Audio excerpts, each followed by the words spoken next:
Hello, my dear friends. I'm Dr. Robert.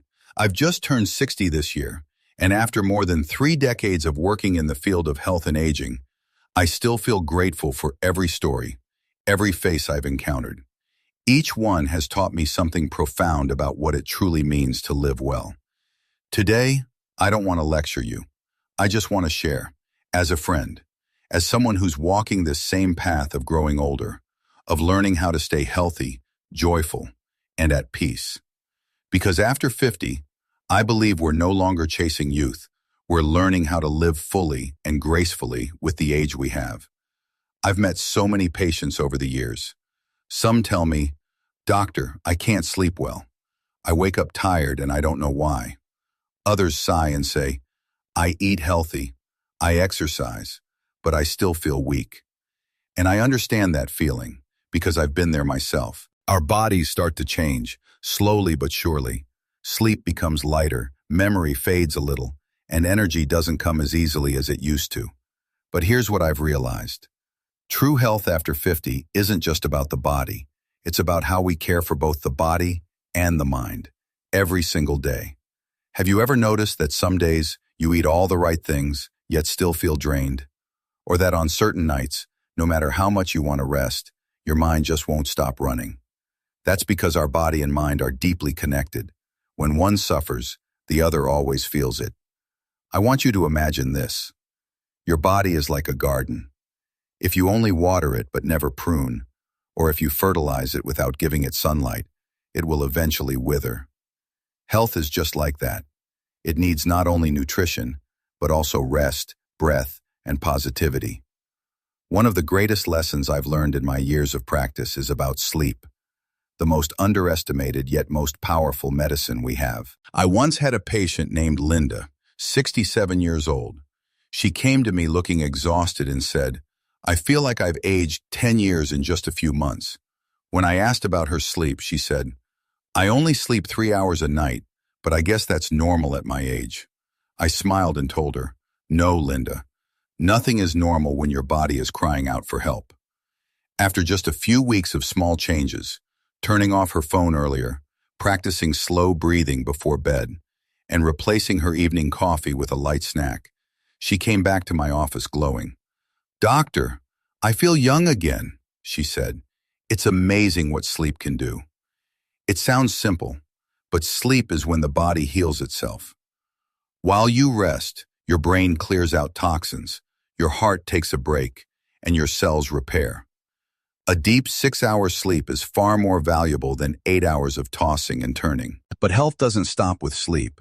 I've met people who sleep well but still carry a different kind of fatigue, one that comes from the soul. I remember an older gentleman named George, widowed for 5 years. He told me, "My body's fine, doctor, but when I wake up each morning, I can't find a reason to smile." We sat together for a long while, not as doctor and patient, but as two human beings. And I told him, "George, maybe it's time to let yourself live again. Not for anyone else, but for you." Months later, he joined a local walking club. When I saw him again, he was laughing, chatting, his eyes bright. He said, "I didn't need medicine, doc. I just needed someone to walk with."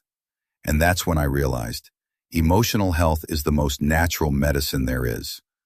A positive attitude doesn't just bring peace of mind. It strengthens the immune system, steadies the heartbeat, and even brightens the skin. Science has proven it, but honestly, you don't need data. You can feel it for yourself. People often ask me, "Doctor, what should I eat to live longer?" And I usually tell them, eat to live well, not just to live long. A meal with family, a quiet cup of tea, or even a slice of fresh fruit, all of that is nutrition for the soul. When you truly listen to your body, you'll know what it needs today. Maybe vegetables, maybe a nap, or maybe just a moment of silence. You see, health after 50 doesn't come from grand efforts. It lives in small, everyday moments, in your breath, your smile, and the way you see the world. We can't stop time, but we can choose how we age, and I deeply believe that a healthy body begins with a peaceful mind. You know, if there's one thing I've learned after so many years of working with people over 50, it's this. The smallest habits shape the biggest changes. Let's start with something simple: sleep. When I was younger, I thought sleeping less meant I was being productive. I'd stay up late finishing paperwork or reading medical journals, convincing myself it was worth it. But after turning 60, I realized that sleep isn't time lost. It's time earned.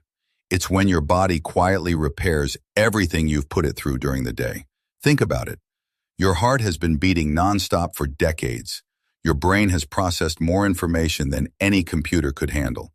And yet we expect it to function perfectly without rest. Sleep is the body's reset button.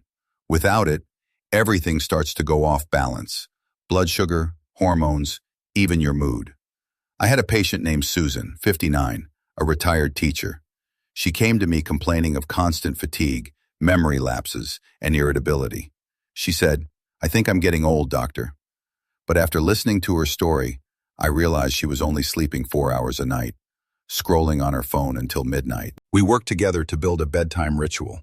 No screens an hour before bed, soft lighting, herbal tea, and a simple breathing exercise. Within a month, she came back smiling, saying, "I didn't need vitamins, doc. I just needed to rest." So if you're watching this, I want you to ask yourself, when was the last time you truly slept? Not just closed your eyes, but surrendered to rest. Because the quality of your sleep today shapes the quality of your days tomorrow. Now let's talk about nutrition, a word that's been overused and misunderstood.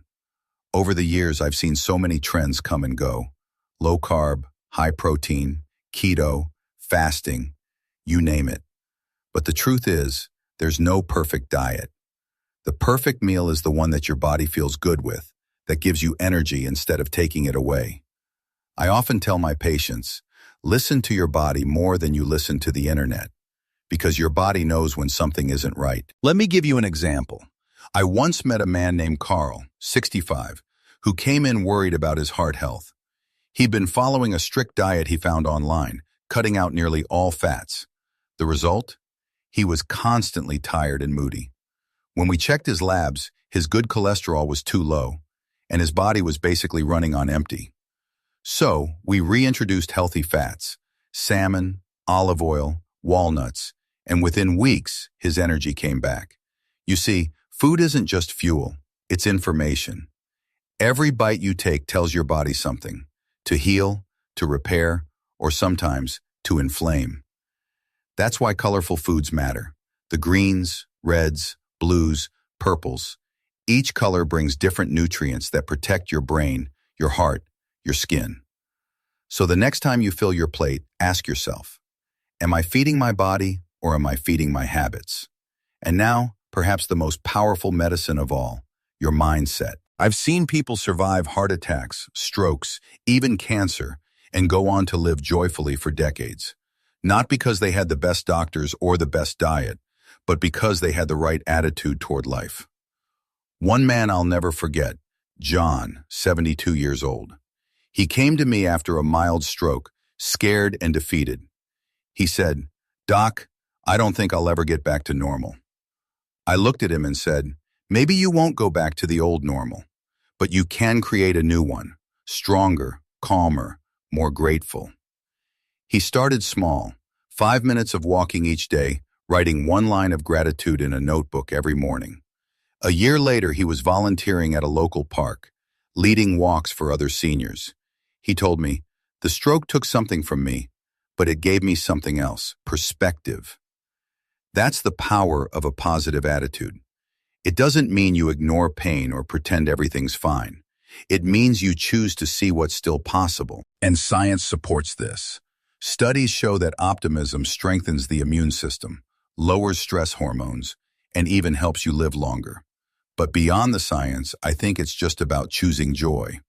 Every day you wake up is a chance to eat well, move a little, forgive yourself, and connect with someone you love. It's not about being perfect, it's about being present. So, if there's one thing I want you to take from this, it's this. Your health isn't a project, it's a relationship. You have to nurture it, listen to it, and sometimes forgive it. Sleep when you're tired. Eat what truly nourishes you. And keep your heart open to life, because the body follows where the heart leads. You know, After working with thousands of patients in their 50s, 60s, and 70s, I've come to realize something truly important. Health isn't just about the body, it's about the soul. Sleep, nutrition, and a positive attitude. Three simple things, yet they form the foundation of a fulfilled life. When you sleep well, you give your body a chance to heal every night.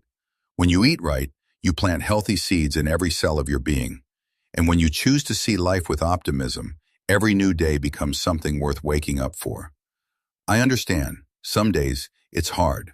There are moments when your body feels weaker, your memory fades, or loneliness sneaks in quietly.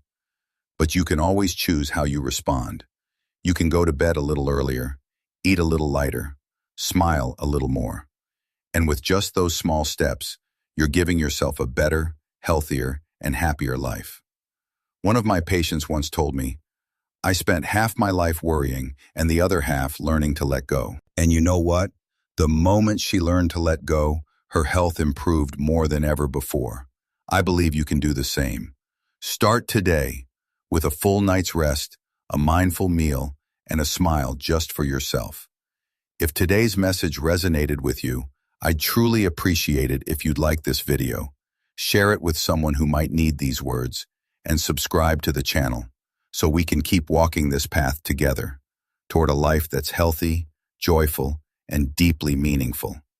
I'm Dr. Robert, and I want to remind you of this. Your age doesn't define your vitality. The way you live each day does. I'll see you in the next video, where we'll keep uncovering more small secrets that can truly change your life.